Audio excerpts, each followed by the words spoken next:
Hi everyone, I am Rebecca from ChemKnits and I'm here today to recap the epic live stream that we did to celebrate hitting 5 million YouTube views and the launch of the ChemKnits Creations Etsy store.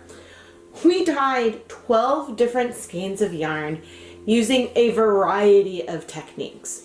We had cake dyeing, resist dyeing, dip dyeing, space dyeing, Easter egg tablets, overdyeing, so many different things.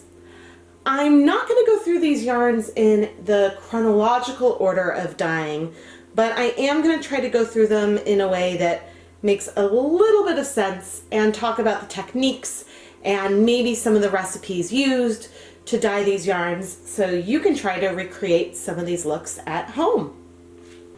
I started off by doing a dip dyed broken black with a twist. To the 1/4 teaspoon of the new formula of Wilton's black food coloring, I added 2 drops of the Wilton Coloright Blue liquid food coloring to try to see if I could shift this more from the slightly yellower version to something a little more blue. And the color is more blue. It is very similar to the original, I guess the broken black that I've been doing for a long time. The blue at the end still reads a bit yellow, but the purples are very much on par with the first skein that I had done in our Breaking Black extravaganza. For more details on this and some of the other formulas for the yarns, check out the video description. There are 2 hanks of yarn that I space dyed with Easter egg dye tablets. I started off with 8 cups of water and 1 whole cup of vinegar. And then I added maybe 4 or 5 Easter egg dye tablets to this Hawthorne fingering weight yarn. And I used a green, I think a teal, and 2 purples, maybe 1 blue. And we got this really stunning colorway that has these mottled colors with some white still. And we have this white left over because even though we had a lot of liquid in the pot, the color struck really quickly because we finally had enough acid to counteract the sodium bicarbonate that raises the pH when we use the Easter egg dye tablets. On the bottom, we used some more of the green and blue dye tablets to dye 100 grams of Knit Picks Galileo, which is 50% viscose from bamboo, 50% wool. And this yarn, this one actually bled a lot when I had to rinse it out.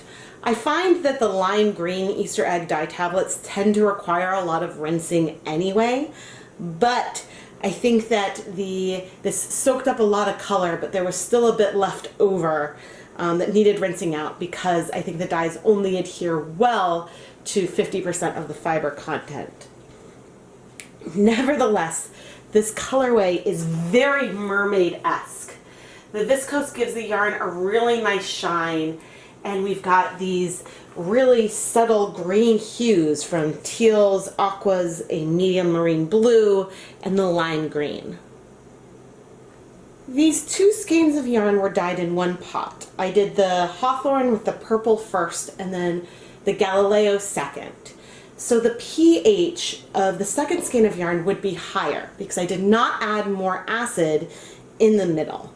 So I don't know if the fact that the colors spread out more on the Galileo than they did on the Hawthorne has to do with the fiber content or the pH. Or both. Both of those could certainly be a factor. But nevertheless, I think both of these colorways are absolutely stunning. Recently, I bought some grab bags from Knit Picks. These came with mystery yarns of, a mystery fiber content and colors, and I got these with the intent to overdye the yarns. I started off with 50 grams of Knit Picks Gallery, which is sort of a self-striping gradient yarn that is 100% wool. It's a single ply with really high twist, which you can kind of see even now in this yarn. I took this yarn and to 8 cups of water with 2 tablespoons of vinegar, I added 10 drops of the Wilton's Coloright Blue. And this absorbed really slowly.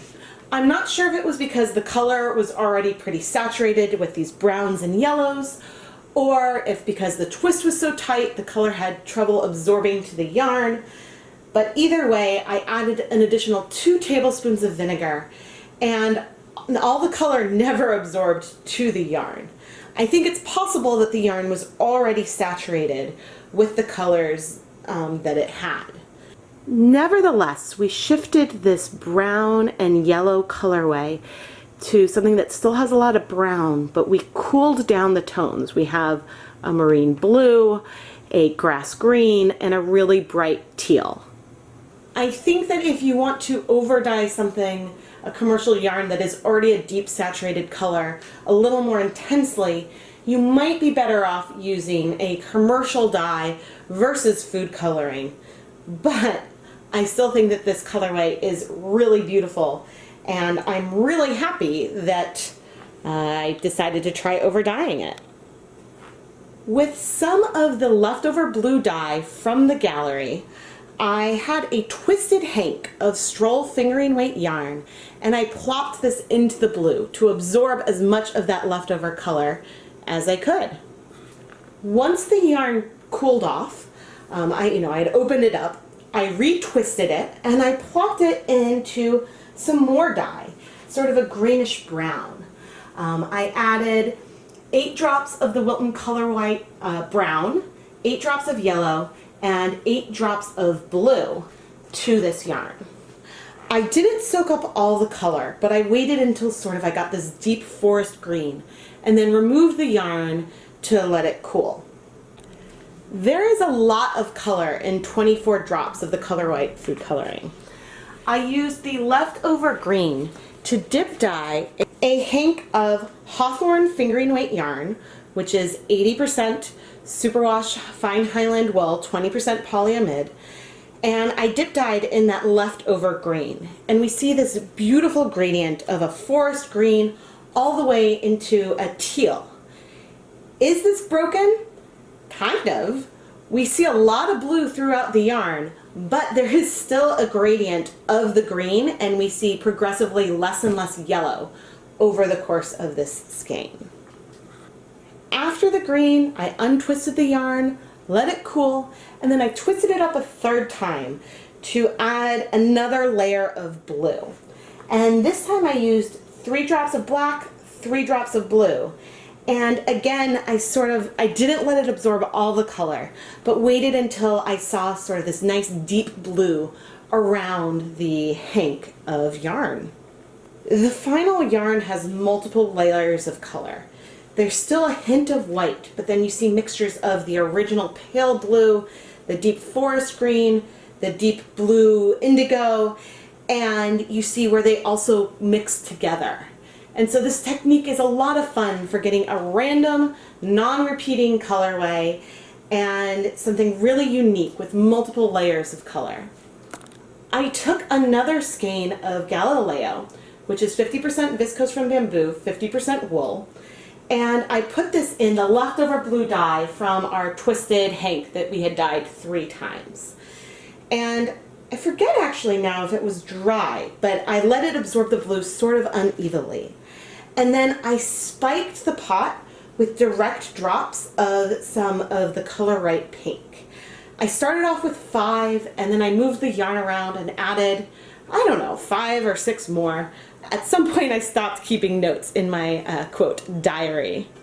This space dyeing technique is another way to get a non-repeating colorway with random small patches of color.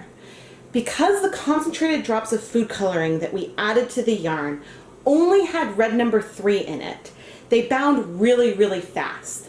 I think that if we had been doing these drops with blue or with black, we would have seen the colors spread out a lot more and wouldn't have gotten as much of the pale blue on the bottom. So there's many ways that you can get small, non-repeating patches of color, and I think that it was a lot of fun in this stream to play around with so many different variations of these themes. In one of my grab bags, Knitpick sent me this 100-gram hank of Preciosa, which is a single ply, 100% merino wool, And the color was boysenberry, which was a deep maroon, but it had a brightness to it. With 3 tablespoons of vinegar and 8 cups of water, I added a 1/4 teaspoon of Wilton's teal to the original yarn. And I was hoping to sort of tone down the brightness of it and shift this from more of a red fuchsia to a little more of a purple. This yarn was a tonal one to begin with, and I did save a little snip of the yarn so you could see how bright it was. But overall, the shift of color is pretty subtle compared with the overall tone of the yarn. Actually, up here you can see a little better. We did shift the overall tone. It's darker, it's a little more purple, a little less bright. But the overall color change is really subtle. I think that if you have a dark color, you could try to go black, but it's hard to shift it a lot when the color is really deep and saturated to begin with. I actually really liked the original color of the yarn, but I only wanted to try overdyeing it as sort of a demonstration and a challenge. I love the result. Part of me is tempted to try to take it a little further and maybe overdye it with some black to just see if I can shift the tone even more. At some point, there is a limit to how much dye the yarn can absorb, but it's always fun to try to play around with it a little bit. For my last overdyeing, I had pre-soaked 200 grams of Knit Picks Super Tuff Puff in mint. This is an 100% wool jumbo weight yarn that is now discontinued. But I thought that the mint was a nice pale base that we could use for many different dyeing applications. After suggestions from the viewers in the live stream, I decided to space dye it with some orange and some pink. And the reasons why I decided to go in this direction is that it would sort of be obvious to overdye this with a blue or with more green. I sort of wanted to go to a warm tone and see just how much we could overpower the mint color. My pot was pretty crowded, so even though we got really good coverage of the pink and the orange, when I removed the yarn from the pot, some of the mint still showed through. This led to an immediate internal debate over whether or not I should overdye this again to try to remove the mint.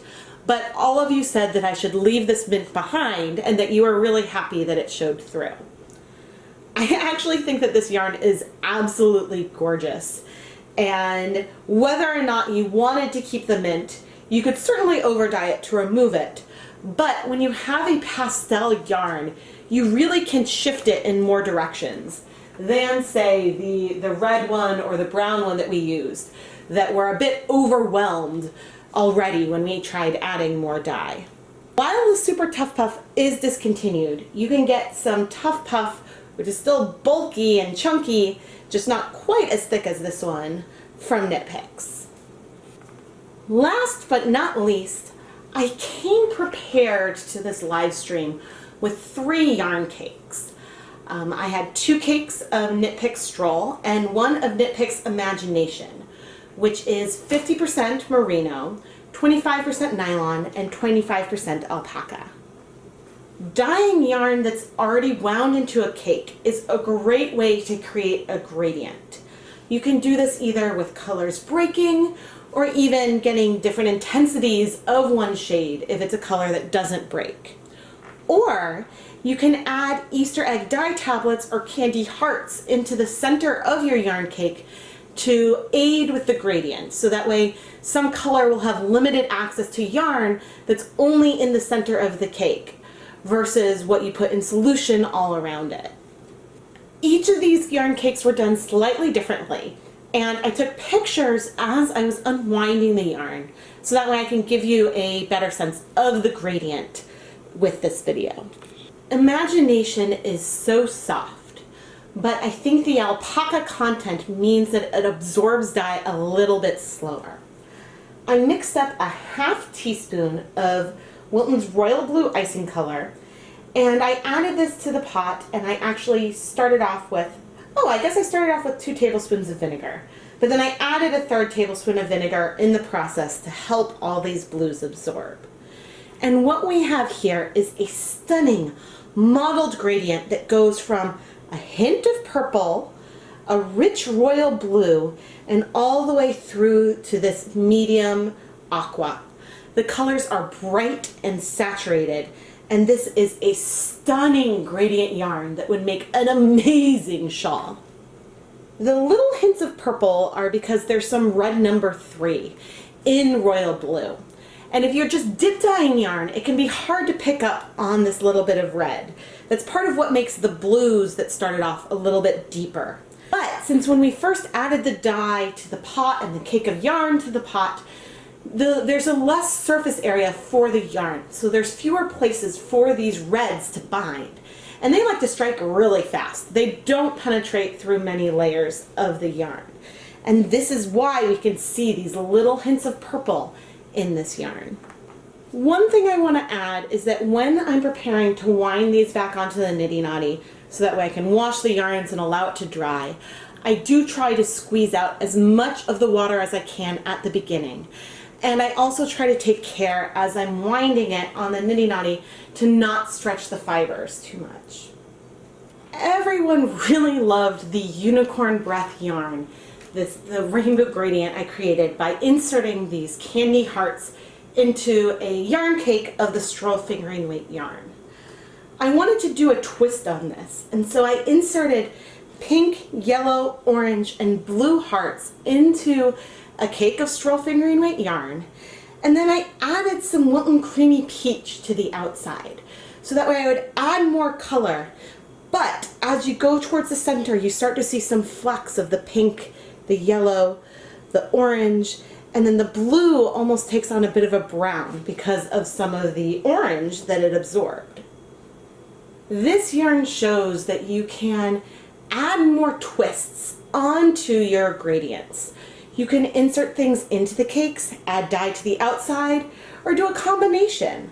And I think that with the Stroll that absorbs dye so quickly, if I had not added the candy hearts in the center, we would have seen a gradient with maybe a little bit of the broken creamy peach with more white with less color towards the center, which is still awesome. But inserting the candy hearts brought more color into these center portions of the gradient. With another yarn cake of Stroll, I started with 8 cups of water, 1 cup of vinegar, and I inserted 8 different Easter egg tablets into this cake. But I did it in a gradient. I had the red at the center, some orange in the middle, and then pink and some of the yellow on the outside. And this gives us this variegated gradient that has more orange, or more yellow, then more orange, and then more red in the center. Because the yarns, although they spread out a reasonable amount as the dye tablets dissolved, the colors struck really quickly because I finally really added the high concentration of acid that this needed to counteract the sodium bicarbonate. And I am just absolutely thrilled with this gradient. I think that it is stunning and is just screaming to become some beautiful faded project. If you would like to see some more details about how I dyed each of these yarns, check out the video description for a few more details that I wasn't able to provide in the video. I did stop keeping good notes towards the end of the stream, but I'll try to go back and look so that way I can give some more details about exactly the dyes that I added for these yarns. I really hope that you had as much fun during this epic 4.5 hour live stream as I did. Thank you so much for tuning in and sticking around when we had some technical difficulties in the middle.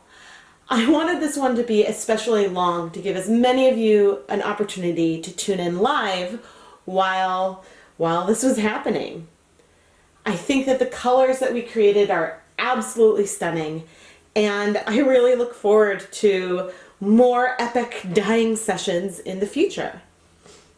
I am Rebecca from ChemKnits, and if you don't want to miss a live stream, make sure that you subscribe to the ChemKnits Tutorials YouTube channel.